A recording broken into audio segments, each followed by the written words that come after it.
বলুন বলেন, এ কি মানুষ, কি মানুষের পর্যায়ে পড়ে, নাকি গায়ে গন্ডারের চামড়া, নাকি লাশ শরম বলতে কিছু নাই, ওকে রাস্তায় বাইরে না, ওরা মানুষ দেখে না, ওরা মানুষ কিছু বলে না, বা ও কি ওর যে কন্টেন্ট গুলা তৈরি করে তারপরে নিচে যে কমেন্ট গুলো পড়ে না, আমার মনে হয় সে কমেন্ট পড়ে না, পড়লে ওর গায়ে লাগে না।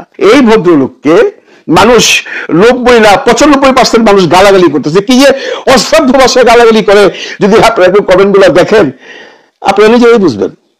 আমার বলতে আপনারা যে দেখেন, নিশ্চয়ই আপনারা চিনছেন ডক্টর জাহিদুর রহমান, অনেক বিতর্কিত একজন মানুষ, অনেক বিতর্কিত, তার নিয়ে অনেকেই ভিডিও বানাইছে, তার নয় ফটোগ্রাফ হইতেছে, এবং সে আমার মনে হয় এগুলো পছন্দ করে, সে চায় মানুষ আমাকে গালাগালি করুক, আমি আরো পপুলার হই, আমার গায়ে লাগে না এইসব। উনি কত বড় অসভ্য বলবো বা নির্লজ্জ বলবো, উনি বলতেছেন আমাকে বাম বলে, গাঁজা খায়, বামরা হ্যান করে, তারপরে ওতে আমি কোনো লজ্জা পাই না, ওতে আমার কোনো কিছু যায় আসে না। তবে যখন আমাকে বলা হয় আমি আমি আমি আমাকে কতল করা হবে, মানে জামাতের কোন এক নেতা, ওটা ভিডিও বানাইছে আপনারা দেখছেন, ওনারা কতল করবে, কতল করার কথা বলে বলছে আপনি নাস্তিকের মতো কথা বলতেছেন, এটা সে কান নিয়ে নিজে ভিডিও বানাইছে, আমরাও ভিডিও বানাইছি, তাকে নাকি নাস্তিক বলা হয়েছে। ইসলাম বিরোধী কথা বলাতে ভদ্রলোক কমপ্লেন করছিল না, এটা নিয়ে আমি ভিডিও বানাইছি। আজকে সাবজেক্ট সেটা না, আজকের সাবজেক্ট হলো গতকালকে উনি 2টা ভিডিও বানাইছে ভাই।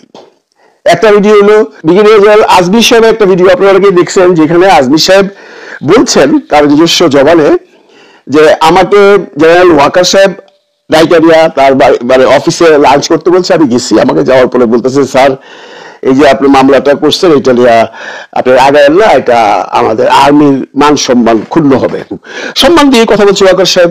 এবং আজমি সাহেব তখন তারা বলছে যে ওয়াকার সাহেব আপনি যে বলতেছেন আমি এটা যেন মামলা না করি বা এটা না আগাই, উনি তো আমার সাথে অনেক অনেক অন্যায় করছে বলে ওয়াকার সাহেব বলছেন যে স্যার আপনি জানেন কাজ করতে হলে তো চাকরি করতে হলে করতেই হয়।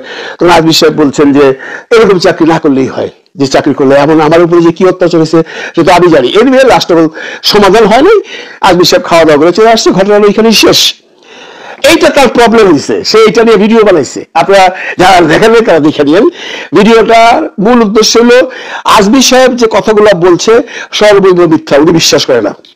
আচ্ছা, এটা মজার ব্যাপার হলো আজমি সাহেব বলছেন ওয়াকার সাহেব সম্পর্কে, এটা যদি কমপ্লেন করে বা এটা নিয়ে যদি আপত্তি করে তাহলে সেটা করবে ওয়াকার সাহেব নিজে।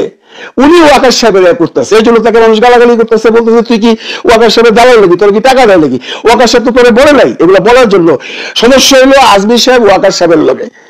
এবং উনি এই যে মামলাটা নিয়ে এমন ভাবে বিশ্লেষণ করতেছে, বলতে চাচ্ছে যে ওখানে কথা হয়েছে এই আপনার কেন এসি গাড়িতে নেওয়া হলো, এসি গাড়ি কি করে ছবি তুললো, আমার বোধগম্য মহিলা, এইটা নিয়ে কেন আমরা আলোচনা করছি যে এসি গাড়ি নেওয়া হয়েছে যার জন্য ওনার প্রবলেম, এরকম করে একটু চুল আশ্রয় নাকে হাত দেয়, যাক অন্য সমস্যা।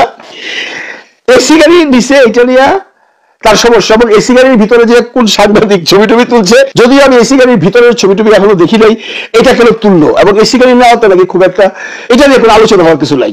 দেখেন একটা মামলা চলতেছে আইসিটি ভার্সেস আর্মির কিছু অফিসার্স, এবং উনি ওই কথাও বলতেছে যে ডিজি যারা ছিল তখনকার সময়ে ডিজিএফ এর, তারা পালাইয়া গেছে, যারা ডিরেক্টর তাদেরকে সাজা দিয়া কিনা আপনাদের জন্য, তারা তো কোনো দোষী না, মানে ইনডাইরেক্টলি এইটাও বোঝাতে চাইতেছে। যারা এখানে অ্যারেস্ট হয়েছে ডিজি কেউ নাই, ডিজি তো পালাই গেছে, রিটায়ার হয়ে গেছে, যারা আসছে তারা ডাইরেক্টর, তারা তো হুকুমের গোলাম, এবং এটার জন্য একটা সুবিচার, অবভিয়াসলি সুবিচার হবে জাহিদ সাহেব।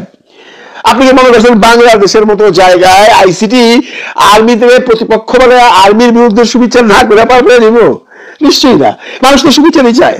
কিন্তু আমার প্রশ্ন হলো আপনি কখনো বাদীর পক্ষ একটা কথা বললেন না। এই যে এতগুলো অন্যায় হয়েছে, অত্যাচার হয়েছে, যে সমস্ত মুষ্টিমেয় আর্মি অফিসাররা করছে, আপনি তাদের সে বাঁচানোর জন্য তাদের পক্ষে বিভিন্ন রকম বয়ান দিতেছেন, এই কারণটা কি রে ভাই? কি আপনার সমস্যাটা কি? আপনার কোন সমস্যা আছে? নইলে আপনি যেভাবে জেনারেল আজমি আর জেনারেল ওয়াকারুজ্জামানের মধ্যে কথাবার্তা হয়েছে, যেটা নিয়ে বাজারে ভিডিও আকারে আসছে, সেটা নিয়ে আপনি আজকে ভিডিও বানাইতেছেন। আপনার সমস্যা যে জায়গায় আছে আমরা জানি, অনেকেই বলতেছে যে মানুষের পারিবারিক সমস্যা হলে মানুষ মানে লাইনচ্যুত হয়ে যায়, মেন্টালি সিক হয়ে যায়। আপনি মেন্টালি সিক হয়ে গেছেন ভাই, আপনার পারিবারিক সমস্যার পরে আপনি মেন্টালি সিক হয়ে গেছেন। আমি আপনার কাছে গালিগালাজ করে কথা বলবো না, আমি আপনার প্রতি সিম্পাথাইজ, আমি বুঝে ফেলাইছি যে আপনি মানসিক ভারসাম্য হারায় ফেলাইছেন, যার জন্য গত ঘুমোতে পরপর 2টা ভিডিও বানাইছেন, 2টাই anti public, anti state, anti সাধারণ মানুষ, ইভেন কি অ্যান্টি বাদী যারা অ্যাপ্লাই করছে বা যারা মামলা করছে তাদের বিরুদ্ধে আচরণ করতেছেন আপনি। এগুলা করবেন না, এগুলা করে আমি কি জানেন, আপনি যে গ্রহণযোগ্যতা আছে না সেটা চলে যাবো। আমি আরো অনেক খারাপ ভাষায় আপনি বলতে পারতাম, আজকে বলবো না, কারণ আমি যে বললাম আমার আপনার মধ্যে একটা মায়া হয়ে গেছে। আমি ধরে নিয়েছি আপনি মানসিক অশান্তিতে আছেন পারিবারিক ব্যাপারে। বন্ধুরা আপনারা জানেন পারিবারিক ব্যাপারে কি হয়েছিল আমি বলতে চাই এই ভিডিওতে। এরপর থেকে উনি মানসিক ভাবে একটু বিচ্যুতি হয়ে গেছেন, ওনারা ক্ষমা করে দিয়েন। দেখেন যাই সেভাবে এইটার উপরে গতকালকে আরেকটা ভিডিও বানাইছেন। মানে আপনি কত নির্লজ্জের মতো কথা বলেন, কত বেহায়ের মতো কথা বলেন যে ঢাকা ইউনিভার্সিটিতে টোকাই বা অবৈধ স্থাপনা সাদিক তায়েবরা বা ডাকসুর নেতারা উচ্ছেদ করতেছে, আপনার গাও জ্বলতেছে, আপনার গাও জ্বলতেছে। আপনার জ্বলন্ত সেই দিন থেকে হয়েছে যেদিন থেকে ডাকসুর নির্বাচনের শিবির দাঁড়াইছে, এবং আপনি ওপেনলি বলছেন যে শিবিরকে কেউ ভোট দিবেন না, বলছেন না? বলছেন যে তারা পাস করছে, তারা পাস করার পরে অনেক ভালো ভালো কাজ করতেছে, ঢাকা ইউনিভার্সিটির ছেলে মেয়েরা বলতেছে, এবং দে আর হ্যাপি। আপনার সমস্যাটা কোথায়? আপনি কি ঢাকা ইউনিভার্সিটির স্টুডেন্ট, না আপনার বউ সেখানে পড়ে, না আপনার মেয়ে সেখানে পড়ে? আপনি এগুলো কথা বলেন যে টুকাই, তারা টুকাই বলা যাবে না, টুকাই টুকাই বলা যাবে না, হিজড়া হিজড়া বলা যাবে না, আপনি দালাল বলা যাবে না, এগুলো কোনো নিয়ম আছে নাকি? যে একজনে খুশিটা বলবে। টুকাই যদি অন্যায় করে, টুকাই একটা সম্প্রদায় না, টুকাই যে সমস্ত মানুষগুলো কাজ কাম করে না, কি কি কাজ হয় ঢাকা ইউনিভার্সিটি আপনি জানেন না? আপনারা বলেন ঢাকা মেডিকেলে পড়ছেন, হলে হলে গাঁজা খাওয়া হয়, জুয়া খেলা হয়, আবার অনেক কিছু। এটার জন্য কারা দায়ী ছিল? যারা এই হল চালাইতো তারাই দায়ী ছিল। এখন সেটা বন্ধ হয়ে গেছে, এটা বুঝুন না আপনি? সাদিক আমরা তো জুয়াও খেলবো না, গাঁজাও খেলবো না, তারা এই গাঁজার দোকান ভেঙে দিছে, তারা অবৈধ স্থাপনা ভেঙে দিছে। আপনি বলছেন অবৈধ স্থাপনা ভাঙার ব্যাপারে আমি বলেছি এটা ঠিক না, আইনে বাড়ি দেন না, চাকরি দেন না, মাল তো কম কামান না, তাহলে সাহায্য করছেন 5 টাকা 10 টাকা দিয়া, ওইতে পারেন হাত দিয়া। টুকাইদের জন্য আপনার মায়া লাগে, টুকাইদের জন্য আমাদেরও মায়া লাগে। টুকাই কোনো সম্প্রদায় না, টুকাই কিছু বিচ্ছিন্ন মানুষজন যারা ডিরেক্ট হয়ে যায় তাদেরকে আমরা টুকাই বলি। আপনি বলতেছেন কি এই টুকাইনি তো জুলাই বিপ্লবে ছিল, সামনের সারিতে ছিল, আমরা তাদেরকে সম্মান করে কথা বলবো? আমরা তো তাদেরকে অসম্মান করে কথা বলি না। কিন্তু তারা যখন অন্যায় করবে, তারা যখন আমার হলের বারান্দায় বসে গাঁজা খাবে, আমার হলের ভিতরে এসে অপকর্ম করবে, তাদেরকে আমি খেলাবো না। আসলে সমস্যা রয়েছে শিবির কেন করতেছে। আপনি বলে আইন আছে, আইন আছে, আইন করে রেজিস্ট্রেশন পাওয়ার আছে, ওরা এসে দোকান অবৈধ করবে। এই অবৈধ দোকান যদি সরিয়ে দেন ওরা যাবে কোথায়? ওরা আপনার বাড়িতে যাবে, আপনি খাওয়াবেন ওদেরকে। সারা দুনিয়ার যত প্রবলেমে ঢাকা ইউনিভার্সিটিতে করবে, আর এই সংগঠন আইসা সেইগুলোকে সরাইবে, এত করে আপনার আছে। মানে আপনি কি আসলে আপনি কি চান বলেন তো? আপনি চানটা কি? আপনি কি কোনো সাবজেক্ট পান না? বহু সাবজেক্ট তো আছে। মানে সবসময় জামাত শিবির এদের পিছনে জায়গা থাকেন না, আর সবসময় একটা পক্ষ দালালি করেন না, এটা কিন্তু ভালো না। দেখেন আমি আজকে কত সুন্দর ভাবে বলতেছি, আপনি যদি এর পরের বারও যদি এই ধরনের কোন রকম কন্টেন্ট তৈরি করেন যেগুলো টোটালি একটা একটা একটা সম্প্রদায়ের বিপক্ষে যাচ্ছে, দ্যাট মিনস আপনি এই সাদিক কায়েম বা ডাকসু বা শিবিরের বিপক্ষে কথা বলছেন, বা ওইখানে আজমি সাহেব নিয়ে যে কথা বলছেন সেখানেও আপনি জামাতেরকে নিয়ে মিন করাইছেন, আপনি বলতে চাচ্ছেন জামাতের প্ররোচনায় বা কারো প্ররোচনায় আজমি সাহেব এগুলো বলতেছে। আজমি সাহেবকে আপনি কত পাগল নাকি দিয়া? হ্যাঁ, একটা জায়গা ছিল। আপনি হইতে পারেন মেডিকেলের ডাক্তার, মেডিকেলে পাস করছেন, আপনি আপনি পাস করছেন, এটা টেনশন লাগে। তাহলে আপনি যদি ভালো করে পাস করতেন তাহলে ভালো ডাক্তারই হইতেন। তাহলে এগুলো করতেন নাকি যে ইউটিউবে এসে ইউটিউব করে খাইতে হয় আপনার? হ্যাঁ, আর কি বলে টকশো করে খাইতে হয়? যারা মিথ্যা কথাগুলা আপনি বলে বেড়াইতেছেন। কি ওরা কেন ওইখান থেকে টোকাই সরাইলো, ওরা কেন দোকান উচ্ছেদ করলো?